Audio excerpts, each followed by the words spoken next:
Hello there. Bless me, Father, because it has been 4 days since my last video.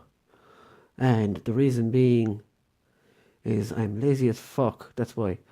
And I had a long weekend.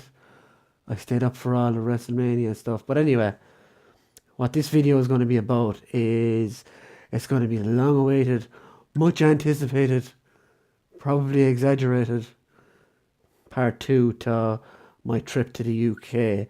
Now, where I left off in part 1 was where I had just woken up groggy as fuck and in bits and pain from undergoing a lung transplant and just seeing people.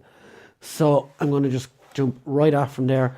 The next day or so, I was obviously coming more and more to, or waking up more and more, and I was struggling. I had a thing in my throat to help me breathe, a ventilator, and me, as you've come to know through watching these videos, I'm very stubborn. I tried to breathe on my own and had a ventilator, so I was gagging, no jokes, and choking on this fucking ventilator wire in my throat because I was trying to breathe of my own power, even though a machine was doing it for me. And despite the nurses and doctors telling me, relax and let the breathing thing do it for you. But when you've been breathing yourself for the last 12 years, it's very unnatural to not want to breathe. So eventually, after they just gave up trying to tell me, they knocked me out. And I woke up 4 days later. Yeah, 4 days later, and apparently my lungs had gotten really strong in the 4 days, or my healing had kicked in, my Wolverine healing, whatever it is. And another I think day or so, I'm not sure. I know people have said, my mother and father have said these videos are accurate, but I don't think they're that accurate. But pretty much that day, I probably had the most disgusting, inducing moment of my life when they pulled this big long all the way out of my throat, and I got sick, obviously, then after that. But just to cut to the chase a little bit, because I know these videos are bite-sized and that's the way I want to keep them. About 3 weeks later, I was doing fantastically. I was well on the road to recovery, and even eyeing the stent. See, when you're in Harefield over there, they put you up in a little house or little thing in the village just to make sure you're okay to be out in public and etc. Because who would want to leave me out in public, right? But yeah, so they put you up in this little house in the village to make sure you're okay and so you're not stuck in a hospital environment and stuff like that. So I was well on course for that. 3 weeks, I think it was, maybe 20, 25 days, 30 days. I was back walking on my own power. Yes, you have to regain that because you're bedridden for so long. I had most of the tubes and bits and pieces and mini stitches either dissolved or taken out. So I was ready to go, like I wanted to go home. And one day I was sitting in my bed watching TV, watching Terminator 2, now that I think of it. See, over there they operate like a video rental system and a video game rental system. It's fucking unreal if you're stuck in hospital over there, because I had a Super Nintendo, a Mega Drive another day, all the films I could want. But I was sitting there watching Terminator 2, and I think it's the scene where the T-1000 gets blown up and he melts into a puddle of water, joins all that fire or whatever around him, and he all comes back up. So I was watching that, and I didn't have these at the time. I pretty much had good vision because I was a child, and I was like, I didn't realise how close I was to the TV, but it was like I was this close to the television, right? And it was still blurry. It was blurry, and I was like, why can't I see? And I actually, like from my hand to my face, I couldn't see the television. All I could see was a blur. Like, I remember seeing the flames because they're yellow and whatever. And I was saying to my dad, why can't I see the television? What's going on? So he had noticed as well over the past few days that my skin had turned kind of yellowish as well. So he went out and alerted the doctors and the main guy and what have you.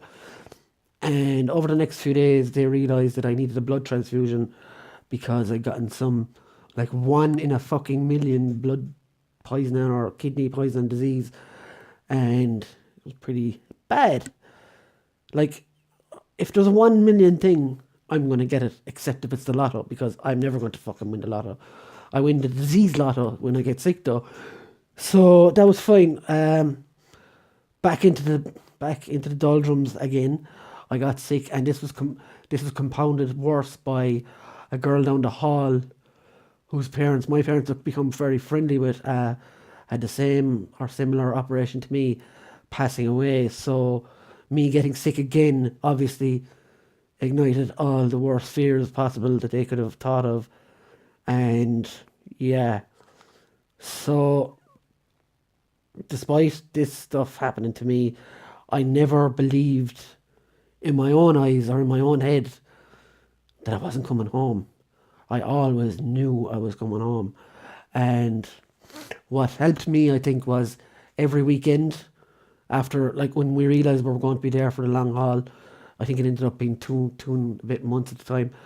But when we realised this, our family on the our exterior family, aunts and uncles and everything, they used to they came over every weekend. A different aunt or uncle and their partner used to come over every weekend, and that was fantastic. It was brilliant for me, slice of home, brilliant for my parents, someone else to talk to that didn't have an English accent. No offence to anyone with an English accent, but you want a bit of home when you're that far away for so long. See, I'd still be doing that over there now, like. But after a while, I had a blood transfusion, and things started to come back right, and started to eat again, started to walk again on my own. But before I go any further, right, there was a thing that sticks in my mind. When I was in a wheelchair, right, because I couldn't walk and what have you, and there was this Italian girl who was like 3 or 4 rooms down, and she used to be constantly hanging out of the phone in the visitor room, because her Italian parents obviously were ringing to check on their kid or whatever as well.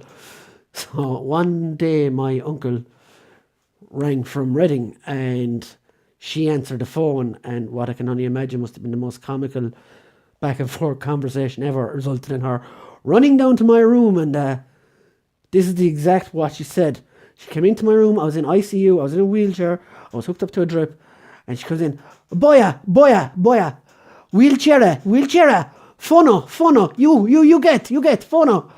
And I was like, what? I don't know what you're on about.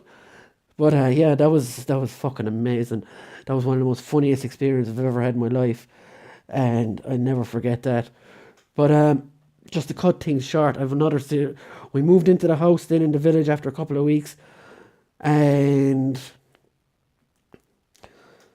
once again, I had family coming over, and one of my uncles-in-law actually shamed my family when he came over, because I thought it was hilarious at the time. There was a local video shop, and he came over the Friday night, and of course spoiling me, like, come on Brian, we'll go to the video shop and we'll pick you out 2 films. Remember, I was 12. So I went into the video shop and he goes, pick out 2, whichever you want. So I was looking around, and next thing I spotted The Specialist, which was Sharon Stone and Sylvester Stallone, a film about an assassin and stuff, which was 18s. And then I was looking, this one looks cool. Pulp Fiction. And you all know Quentin Tarantino. I think that's where my love for Tarantino started.